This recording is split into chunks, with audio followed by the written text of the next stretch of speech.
mayong adlaw kinin usab ang inyong Tita Ai para sa sunod nga topic mao nga pag-simplify sa fraction. Kinahanglan kanang simplify kanang mas masayon sabto ng fraction, i-simplify, ipaggamay, i-reduce to lowest term. Mo nang ipasabot. So unsaon pag-simplify sa fraction? Okay. Una, di pa nagyan ko sa inyo sa yan nang improper. Pangitaon ang GCF. Sa itong GCF? Greatest common denominator. Both ha? Sa numerator o denominator. Then, i-divide ang fraction sa GCF. Like for example, 18/24. 18/24. Saan na pagbasa? Sa 18/24. Okay. Nasabta na nasa uban. Dili pwede nga mahunong ka din na kailan imo ning i-reduce to lowest term or simplify nimo ang fraction. Unsa may pamaagi?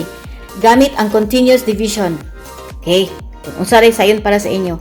So pangitaon nimo ang GCF sa 18 ug 24. So review na sad ni sa GCF, di ba? Using continuous division. So common factor 2. So mao ni siya. Dili na nato natagsaon kay humana na. Nalabyan na nato na. So ang greatest ang GCF 6, di ba? Okay. So i-divide dayon ang GCF sa fraction. 18 divided by 6 equals 3. 24 divided by 6 equals 4. So ang simplify fraction sa 18/24 is 3/4. Ilana ra ka sayon unsaan pag-simplify sa fraction. Kay kung dili ma-simplify ang fraction, dili ginakurikan sa teacher, may lang og si teacher maluluyon. Mingon na siya, okay na kay 1/2 point. Okay, para pang points lang. Inana. Pero sa actual wala gyud na siya 1/2. Okay, next. Unsaan pagid pagpangita? Unsaan pag-simplify sa fraction? Kini, mo na akong permi gagamiton uy. Ganahan gyud ko ani. Okay. 18, mo ba ni siya? 18/24. Okay, kani. Prime factorization using factor 3. Diba? Kani siya. So, mangita lang kog factor sa 18 o factor sa 24. So, 2 times 9. Gi-prime na ko factorization. So, ang factors niya 2 times 3 times 3. Dayon, ang 24, 2 times 3 times 2 times 2. Diba? Manatana. Ako nang gibuhat, gi-cancel ang pariha. Kung unsay nabilin, mauna niyang simplify nga fraction. So, ang nabilin sa taas, 3. Din sa abos, 4. So, 3/4 ang answer. Diba? Okay, very good. Very good. O, inanarapag, simplify sa fraction. Next. 9/36. Okay. Di na ko magabit sa continuous kaning. Mas ganahan ko, ani. Amot lang, ganahan ba mo? Kung ganahan mo sa continuous, okay, go on. Kung ganahan mo, ani, okay. Nara sa inyo unsay hiyang sa inyo. So, gi-prime factors na ko ang 9, 3 times 3, ang 36, 3 times 3 times 2 times 2. Using factor 3. Okay, mo na. Okay. Gi-cancel ako. Cancel. Meaning, mo man gina siya ang GCF, di ba? Ang GCF is 3 times 3, 9. So, cancel. Hala, walay nabilin. Ang buti pasabot, kung may nabilin, 1 din ha. Di ba, usa ang 1 sa factors? So, 1/4. Kaya 2 times 2, 4. Kung may nabilin, 1 na siya. Okay, nasabta na. Next. Unsaon ka pag-simplify sa fraction?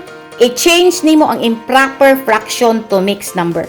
Sagingon ko na ha, utrohon. Kung ang inyong final answer improper, imo na i-change to mixed. Nahuman naman tag-discuss atong unsaon pag-change to mixed, di ba? I-divide lang ang numerator sa denominator. Okay, let's try this. Number 1. Unsaon man na pag-simplify? Ay, kasayon. Ang iyang GCF nakita na din diretsyo. Pila GCF aning 10 o 20? It's 10. So, i-cancel lang nimo. Unsay nabilin? 1/2. Sus, mata-mata ra gyud no. Di ba? Kaya ang iyang 10 man ang GCF. So, 10 divided by 10, 1. 20 divided by 10, 2. Okay. Next, number 2. For 18. Unsa kay common factor, greatest common factor nila? Walay lain, 2 ra. Di ba? 2? Okay, so ang answer, 2 9s.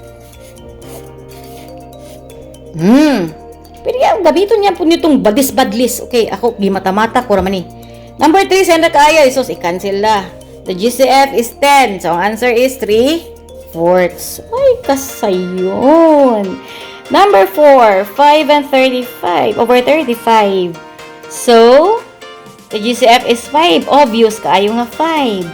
So, ang answer, Ana, 5 divided by 5 is 1/7. 1/7. Kay 35 divided by 5. Okay, nasabta na. Nagyun sa mananimo katong ganina kung gingon katong cancel o kung maglisod mo, ang uban dali ra kay man makita ang answer, dali ra kay makita matahon lang la. Pero katong wala pa gyud, nagsugod pa lang, ina niya tong buhaton kani. Prime factorization using factor 3. Okay, next 21/35. Okay. So, ipakita niya. Kaya para ba na maglisod? Unsay factor sa 21? 3 times 7, right? Dayon, ang 35. So man, 5 times 7. Okay. Uy, cancel ang meaning. Ang gi-cancel mo ng GCF. So, ang nabilin nga answer is 3/5. Kay, 21, gi-divide mo sa 7, 3 ang nabilin. Ang 35, gi-divide mo sa 7, 5 ang nabilin. Pero wala ko nag-divide. Gi-cancel lang. Kung unsay nabilin, kana siya, maun ang answer. Nasabta na? Ay, salamat. O kini, maura kadto ha.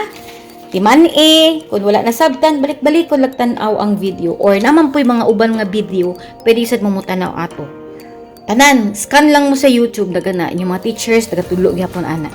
So, mas maayo ng daghan gud inyong katanawon nga mga video basin di ay dito ra ninyo masabtan inana man ko sa una nay usa ka teacher nga di na ko masabtan, so ato ko sa uban mangutana kinsaan na ayap day nasabtan ayap day ni click ang magic.